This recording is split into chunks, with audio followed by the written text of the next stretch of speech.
and welcome to Hope Fellowship. My name is Zach. I'm the Frisco West Campus pastor, and it's an honor for me to bring God's word to you today.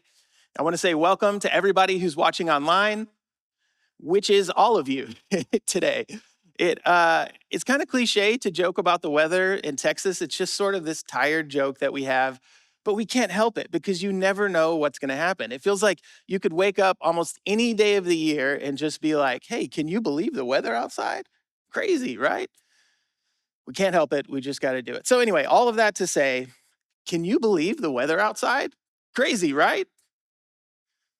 However, you're joining us today, we're glad that you're here. Whatever campus you attend, wherever you're watching from, we're grateful that no matter what's happening outside, we can still come together as a church. Before we get into our message today, there's a couple things I want to let you know about. The first one is we've been promoting this all month. We're in this step of the process that we're in right now as a church. We're going through renewal. And so part of that is a survey that we're doing as a church. And this survey is all about you as a church making your voice heard. We want you to know that you matter to us. Your voice matters. And so many of you have taken the survey already. We're so grateful for that. I just want to encourage you, if you haven't taken it yet, please do so because it really means a lot to us. And I think it helps to say that this survey is being evaluated by a third party. And here's why this is important. Sometimes with surveys, leaders can just kind of like cherry pick answers that they like and be like, well, here, this is what the church said. And that's not what we want. We genuinely want to hear from the church. And so, again, if you haven't taken it yet, please take a moment over the next day or so to fill out this survey, and it will just continue to help us in this step of the process that we're in right now. Another thing that's coming up, our men's conference, Foundry, is happening on February 20th at 7 p.m. It's a Friday night. Men, if you haven't signed up yet, this is one of our favorite events of the year. We get to come together, encourage one another. It's incredible speakers, incredible worship. You can get to know some other people. There's opportunities to join groups. And so if you haven't signed up yet, bring a friend and come and join us on that particular Friday night. Well, today we're continuing in a series called The Devil is a Liar. And this series is all about knowing truth and rejecting lies in our lives. And so here's where we've been. Last week, Pastor Eric, love you, Pastor Eric. This was a great message on the garden and the wilderness. He talked about the original lie in the Garden of Eden and then how Jesus in the wilderness rejected those lies. Today, we're going to be talking about the promised land and wilderness faithfulness. This is going to be kind of a case study. And then next week, I think this is always exciting. We're going to have live preaching by your campus pastor at whatever campus you attend. And so we're going to be talking about what it means to hear, know, and obey God's voice. So back to today. This is a case study. We're going to look at the people of Israel during a particular time in their history. And because this series is all about identifying lies, obvious lies in our lives, hidden lies, and then learning how to reject them and understand God's voice, I thought it would be helpful for us to look at a time in history when the people of God had to go through this process in some difficult ways. And so I'm calling this wilderness and promised land faithfulness because we see parts of their history where when I say the wilderness, this is the desert. It's a time of uncertainty. They don't know what's going on. And when I say the promised land, this is when they finally get to where God is taking them and things are a little bit more secure. So I would break it down this way. We're going to be talking about lies and truth in times of instability or uncertainty, and then how to know the difference between lies and truth in times of stability and certainty, when things are good in our lives. So in the wilderness, we're going to see in a minute that they are wandering the desert, no food or water, no idea where they're going. This is a crisis time in their lives. And then when they make it to the promised land, this is all about settling the land, establishing the roots, and building prosperity. And so I think it would be reductive to say that you're either in the wilderness or you're in the promised land. Life is so complex. Sometimes we're maybe in a little bit of both, but I do think it's helpful to look at the people of God going through these circumstances and understanding that these things apply to our lives. Whether we're in times of desperation, whether things are going good in our lives, hearing and identifying the voice of God and separating them from lies that we might be believing about ourselves is such an important thing. Now, I think it's important to note before we get into these stories is that the devil doesn't explicitly show up. Like last week when we were talking about the Garden of Eden or we were talking about Jesus in the wilderness, the Bible says the devil came and spoke to these people in a particular way. In these stories, we don't see that happen, but we see that his lies show up. And how true is that for our lives? We may not see it explicitly, but there can be these hidden lies in our lives that we have to learn how to root out and identify and begin to believe truth about who God says that we are. So I'm going to start by looking at the wilderness or the desert. So in this particular time, we see that Moses is leading the people of Israel out of slavery in Egypt. Now, the people had been living in slavery for over 400 years, and they were crying out to God, asking for deliverance. And so God heard their cries, and he called a man named Moses to go and lead them out of Egypt. Now, when he calls Moses, Moses has a lot of reasons why he's not the guy for the job.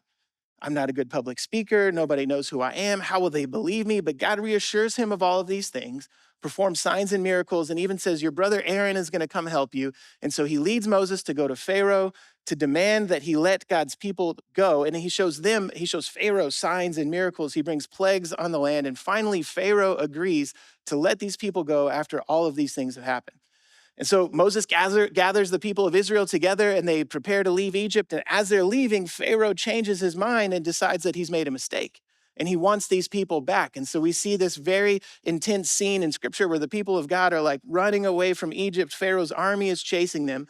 They come up against the Red Sea. And in this incredible display of God's power, God uses Moses to part the Red Sea, lead the people of Israel through it on dry land, and then collapse the sea before Pharaoh's people can get to them. It's just this incredible way of God protecting and providing for his people. So you can almost imagine they're like looking at the sea just in awe and disbelief. And then as they start to turn this way, they realize all there is in front of them is desert. Not only that, there's about 1 million of them in the desert. And God is calling them into the promised land. That's why he had Moses lead them out of Egypt, because he says, I have a land flowing with milk and honey that is waiting for you. It symbolizes abundance. And so as they look at the desert, they realize this is not going to be easy. You talk about the world's worst road trip, taking 1 million people through the desert on foot. Now, God guides them through this part of their story, and actually they make it to the promised land pretty quickly. But when they get there, they send 12 spies into the promised land just to see what's going on and how they might go about taking this land that God has given them. And these spies come back and 10 of them say, there's no way that we can take this land. There's giants in the land. There's formidable armies. There's kings and cities that are much stronger than we are. We've made a mistake. They even start to advocate, like, let's go back to Egypt. That's going to be easier than this task that's in front of us. And so because of their fear, because of their disobedience, God causes them to wander in the desert or in the wilderness for 40 years. Now, the difficulty about being in the desert for 40 years is that there's no food, there's no water, the people are confused, they're complaining, they're grumbling the entire time. And so literally the only way that they survive and the only way that they know where to go is miracles from heaven. So the way that God feeds his people is he sends bread from heaven every single day to make sure that they have what they need. We see several stories of God bringing water to his people in miraculous ways. We also see that there's a cloud that leads the camp that represents God's presence that shows them literally where to go one step at a time. Now, they go about this process for 40 years, and then finally it's time for them to enter into the promised land. Now, what's interesting about this, and this is actually kind of a difficult part of the story, Moses has led the people this entire time, and when it becomes time to enter the promised land, God tells Moses, you can see it, but you're not going to live to be able to go into it. Now, this part of the story seems unfair. Moses had disobeyed God in a particular point in the story, and this was his punishment. And so as we read this, we're like, he spent almost all of his life obeying God with this difficult task. Why doesn't he get to go into the promised land? We're going to come back to that part because it's a very important part of the story. So Moses eventually passes away, and then Joshua leads the people into this land that God has called them to. And I want to stop at this part of the story for just a minute and talk about things that we see in the wilderness, in the desert. I also want you to know that that was 5 books of the Bible. So that could have been much longer. You're welcome for keeping that part short. I encourage you to go read them for yourself. Maybe you're participating in our Bible in a Year plan that we're doing together as a church. Or another great resource is if you go to the Bible Project, they've got like 7 or 8 minute recaps of every single book of the Bible. And so all those stories that I just told, you can find them in Genesis, Exodus, Leviticus, Numbers, and Deuteronomy. There's some amazing stories in there. But I think for our purposes today, as we're looking at this case study of hearing and knowing the voice of God, we first have to identify the lies. And again, even though the devil is not specifically mentioned in this story, we see his lies show up. Here are some lies that we see in the wilderness. The first one, I am not worthy. When God comes to Moses and says, I have this plan for you, this task. I want you to lead my people out of slavery in Egypt into this land of abundance, the promised land. Moses' first response is basically this: I am not worthy. Who am I to lead? Do you know what I've done? Moses had made some mistakes in his past. What if the people don't believe me? I'm not a very good public speaker. You want me to go in front of Pharaoh and all of these people? Everything that he's saying is screaming, I am not worthy. He's buying into this lie about himself that he can't do the task that God has called him to. The second lie that we see, I am not capable. After they come out of Egypt, after the Red Sea, after the desert, they finally make it to the promised land the first time. They send 12 spies in, 10 of them come back saying, I'm not capable. There's no way that we can do this.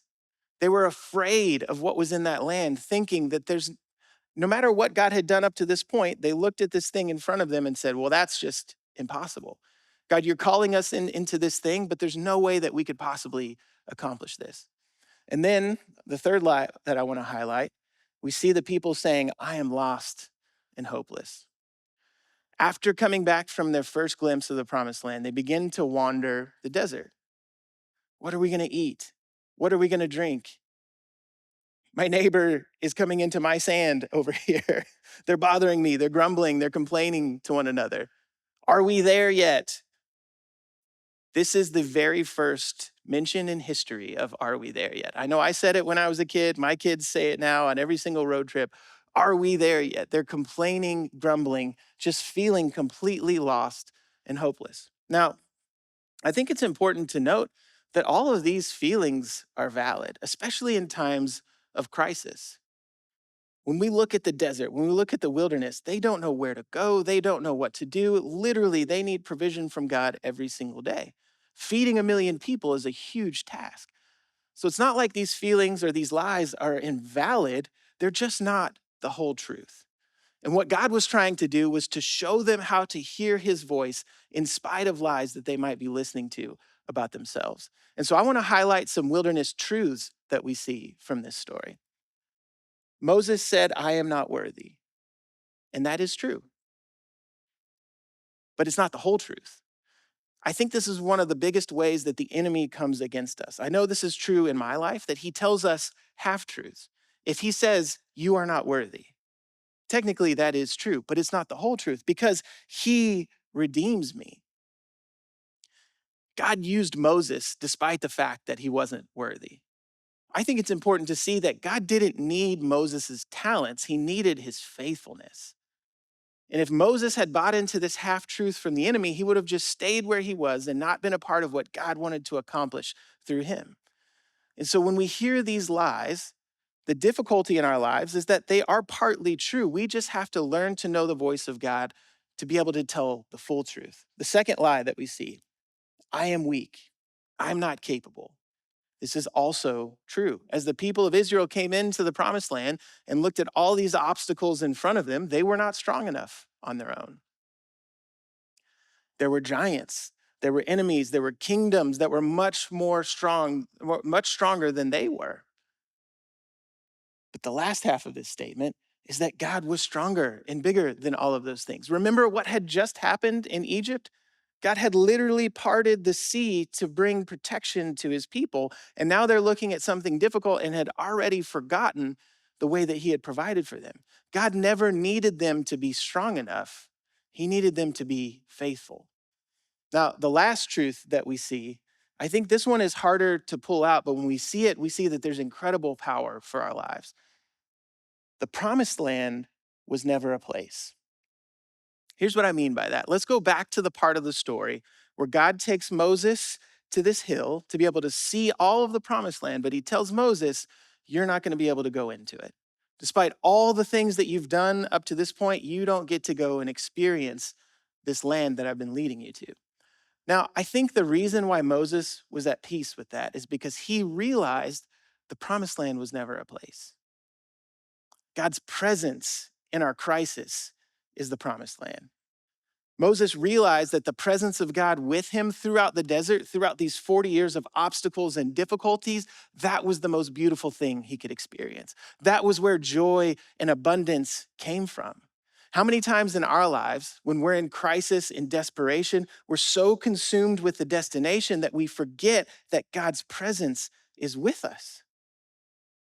I know sometimes I'm praying and asking God to just take this pain away or to fix whatever's going on. And what I'm missing is that maybe what God wants from me is to be as close to Him as possible. And then as that happens, He can lead and guide toward whatever the destination might be. And I think we see this in Moses' life. And Moses' peace with this decision at the end shows us that the promised land wasn't about this like literal physical land that he was going to walk into, but that the promised land was God living among his people, the people learning to know his voice. This is an incredible thing that was true for Moses, and I think it's true for our lives today. So I think as we like step back from this story, I want to look at this through like the lens of provision, because provision is literal and spiritual. It's God providing for our physical needs, but also giving us his voice to show us who he is in our lives.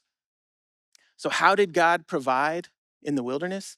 In the desert, in times of crisis, how does God provide? He miraculously sent bread from heaven. Think about this for a minute.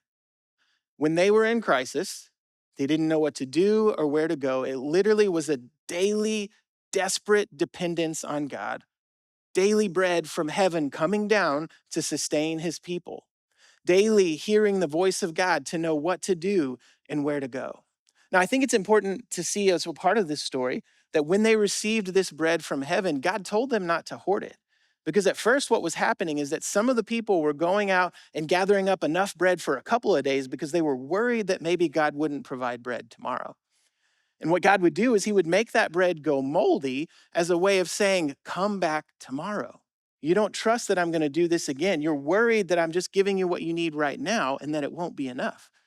It was his way of teaching the people about daily dependence on him and the incredible blessings that come from that. In fact, this was so significant that when it came time to make the Ark of the Covenant, this was a box that carried their most sacred items like the Ten Commandments. They put in a jar of manna because they wanted to remind themselves, God wanted to remind them that all that mattered was their daily faithfulness. In times of crisis, in times of desperation, all they needed to do was look up and know that God would provide for them. So let's move to the next part of the story. That's how God provided for his people in the desert, in the wilderness. Now let's go to the promised land, because the story doesn't end with Joshua. We see that they finally get to where they're going. God had promised them this land, and after 40 years in the desert, Joshua leads them into the land, and they finally get what they wanted. Everything that they've been waiting for, everything they've been praying for in their time of crisis, it's all solved, and it's here, and everything is perfect. For like 5 minutes, maybe. And then we see the people start to wander from God's voice again. Joshua leads them in to conquer the land, and you see ups and downs. There's some victories where God provides for them because of their faithfulness, and then there's some defeats because of the disobedience of the people. And over time, we see as they're taking over this land that they start to adopt the traditions and customs of the Canaanite people. Now, I think it's important to note that God wasn't bringing them into the land because he was against Canaanites and for the people of Israel. It was because God was against evil and that he was trying to establish goodness for humanity, and that the people of Israel were supposed to be his representatives. The Canaanites practiced some of the most evil customs and traditions that we've heard about in history. So God was trying to drive evil out of the land and use the people of God to bring in as representatives what the benchmark for humanity should be. God had given them laws in the desert, the Mosaic covenant, and they had begun to wander from those things and adopt the traditions of the people in that land. And so, towards the end of the life of Joshua, we see that it's beginning to go downhill. And after Joshua dies, it enters into the time of the judges. Now, during the time of judges, there's this like spiral pattern that just keeps getting worse and worse for the people. So, as they disobey God and turn from Him, then they're oppressed by their enemies. They cry out to God, then God would raise up a judge who would liberate them and give them peace and prosperity, and they would live in that for a little while, and then they would start to turn away and be oppressed by their enemies again. And you just see it all throughout Judges, like spiraling worse and worse and worse. At the end of Judges, we see a prophet named Samuel comes into the land, and God calls Samuel to be the one to lead his people. And during this time, the people begin to look around at the other nations and see that they have kings and cities and armies, and that they portray this worldly strength, and they're jealous. They want the same thing. And so the people of God go to Samuel and they demand a king. We want to be like the people around us. We want to show our might to the world. Samuel knows that this isn't going to help the people, but God decides to give them what they ask for. He gives them a king, King Saul. And we see ups and downs in King Saul's life. And then at the end of King Saul's life comes King David. Maybe you've heard of King David before. This is the David from David and Goliath. And then it just continues to spiral from there. And this is where I want to stop the story, because again, that was 5 books of the Bible. This could have been a 10-hour sermon today, but we're keeping it shorter. This was Joshua, Judges, Ruth, 1st and 2nd Samuel. Again, read it for yourself or go to the Bible Project website and find the book recaps there. I think what's important to identify here is that they finally made it to the promised land. This is supposed to be the times of stability and certainty, and we see that they still struggle with discerning lies from truth. And so what I want to do is look at lies that we see in the promised land. The first one, I don't have enough. They finally get everything they've ever wanted. God leads them out of the desert. They're finally in a time of stability. They get to the promised land, and one of the first things that they happen is, I wish I had what they had. How true is that of our lives? How quickly do we forget God's provision in our desperation, and when we finally arrive to times of stability, begin to wonder why we don't have more? There was a lack of contentment. They didn't believe that God's laws were enough for them. They didn't believe that being representatives of God's kingdom and goodness was enough. They began to adopt the traditions of the Canaanites, the evil customs that they had, because they weren't content. Here's the second lie that we see. They began to believe that success is what matters most. They continually sought power and status. Looking at all the nations around them, they wanted to prove that they were stronger than everyone else. They wanted to prove that they didn't need God's laws in order to achieve success in life. And honestly, a lot of this came from insecurities about what other people had. Success was driving them, and it led them astray from God's voice. Here's the third lie that I want to point out. They began to believe that I must prove my value. As the prophet Samuel comes along, the people are demanding a king because they want the world to see their strength. They want the world to see their status and authority and power. Never mind the fact that God consistently defeated their enemies through miraculous things that couldn't be tied to human effort. They were tired of that, and they wanted the world to believe in their strength. They thought that they had to be the source of their value. Now, as we look at these lies, I think it's important to note that these lies can be easy to miss in our lives. How many times have we gone into a period of stability and it's like, okay, we feel like we can kind of let up a little bit. And without realizing it, we begin to become discontented with what we have. We begin to believe that success is the only thing that matters, that we don't have enough. We begin to believe that the world has to see our value. But God's truth does not change. In times of crisis, in times of abundance, it is always the same. And so all throughout this time in the promised land, God wanted to show them how to reject those lies and to believe these truths about themselves. The first one is, He gives me all that I need. The promised land should have been enough. God literally brought them out of the desert into this land flowing with milk and honey, gave them specific instructions on what to do. He gave them instructions on how to defeat evil, to establish the goodness of God as the benchmark for humanity. It was always enough. But they began to buy into the lie that someone else had more, that they wished they could have something else. The second truth that we see is that faithfulness matters the most. The comparison trap is always a lie, always.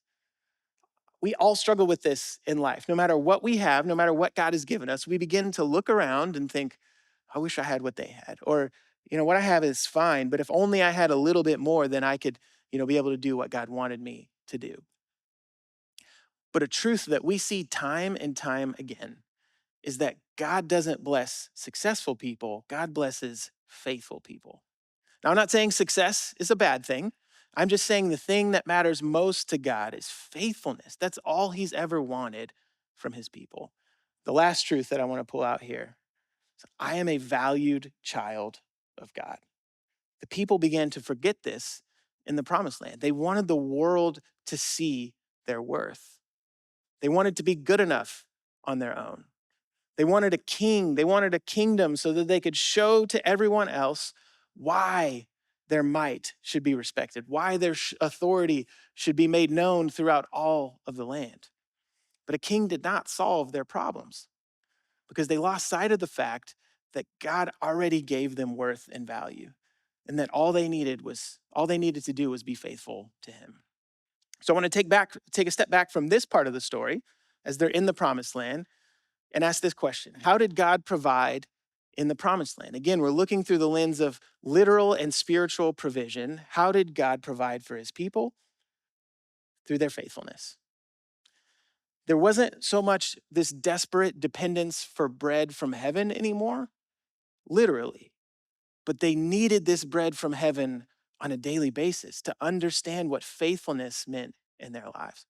And I think for us, what that means is that hearing God's voice in good times, when things are okay, is all about working the ground. God had given them this land, and all they had to do was work the ground faithfully, and he would provide literally bread for them, and he would provide spiritually bread for them. These are less immediate needs, but this is how God provided for his people, is through daily faithfulness.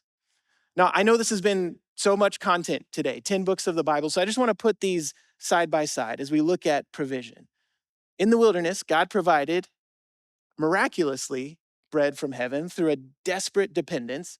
And in the promised land, God provided through the faithfulness of his people working the ground. So I think we can ask ourselves as we look at this case study of God's people rejecting lies, knowing his voice, and discerning truth, what does this mean for us today? How do we do the same in both times of crisis, in times of plenty, and everything in between? How can we, as the people of God, discern these lies, reject them, and be able to hear and know the voice of the Good Shepherd? I think for us, the final solution that we have today is Jesus. I want to read John 6:35. Here's why I say it's Jesus. Then Jesus declared, I am the bread of life. I am the bread of life. Whoever comes to me will never go hungry, and whoever believes in me will never be thirsty. This is both literal and spiritual provision. Jesus himself gives us exactly what we need. In times of crisis, when we don't know which way is up, when we don't know what step to take, when we don't know where our provision is coming from, we need desperately this daily bread. And then in times of stability, in times of abundance in our lives, we need this daily bread, and it comes from us working the soil of our hearts and allowing God to speak through our faithfulness. I think the important thing that it shows us is that rejecting lies and discerning God's voice comes from daily bread. It's a daily act. It is possible in any circumstance. When we're in times of crisis in our lives, we plead for this manna from heaven. God, I cannot take a step, literally, unless you show me moment by moment what to do. My world is turned upside down. Whatever it might be that we're going through, when we feel like we don't know which way is up or what to do in our lives, we have to seek this daily bread. And we remember that the promised land was never a place. So we're not seeking this daily bread because we're just waiting for God to take us out of this time of crisis or to take us out of the wilderness in our lives. We're seeking this daily bread because we realize that being as close to Him as possible is where the greatest joy comes from. It's where fruit comes from in our lives.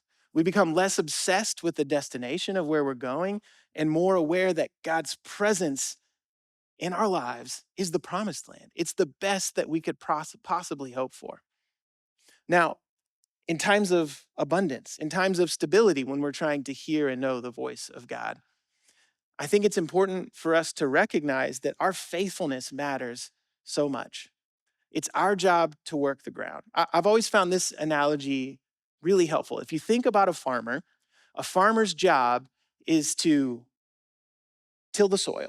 It's to plant the seed. It's to cultivate the ground. The farmer is working the land. But the farmer cannot force growth to happen. Growth only comes from the sun and the wind and the rain. And so essentially, a farmer's job is to create the conditions for growth.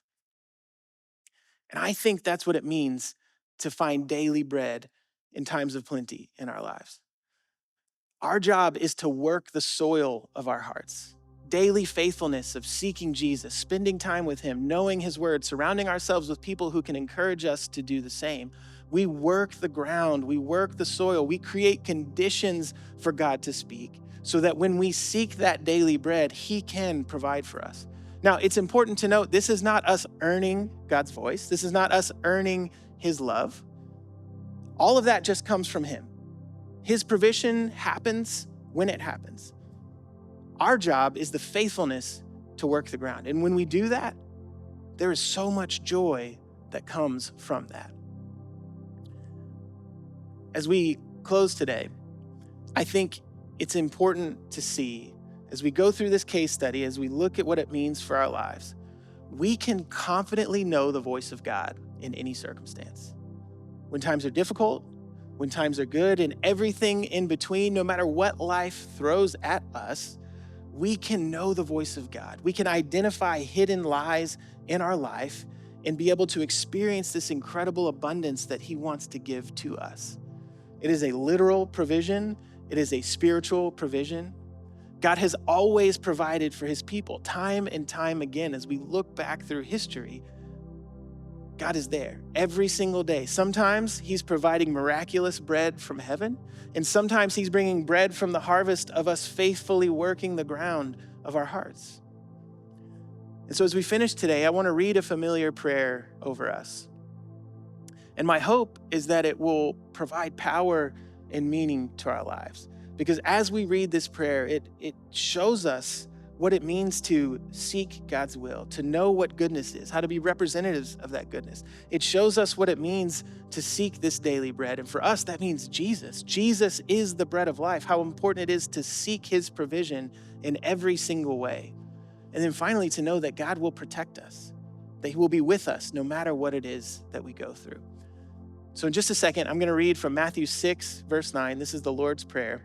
And after I'm done reading, I want us just to spend some time in silence, in reflection together.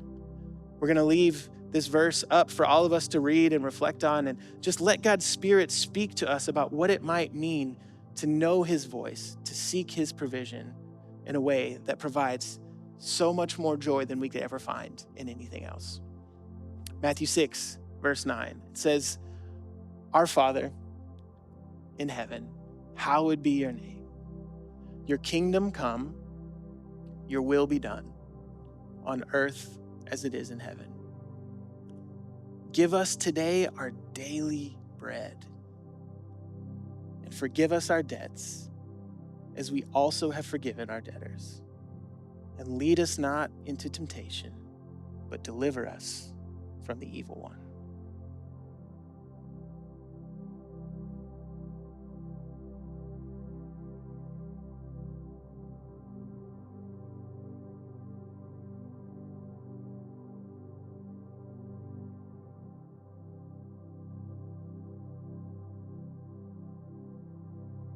Thank you so much for joining us for service today. It's my prayer that this teaching not only challenged you, but it also inspired you to take a step in your faith.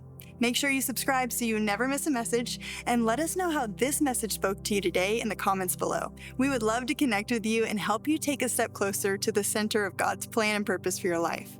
To do that, all you have to do is grab your phone and text HOPE ONLINE to 97000 or check out our YouTube channel for next steps. We'll send you a small gift to say thanks for joining us, along with some resources and information about how you can get more connected to the Hope Online community. Whether you're watching because you need a break, you're traveling, you're in the hospital, or Hope Online is your home campus, we're so glad you tuned in with us today. For more information about Hope, check out hopefellowship.net, and we'll see you next time.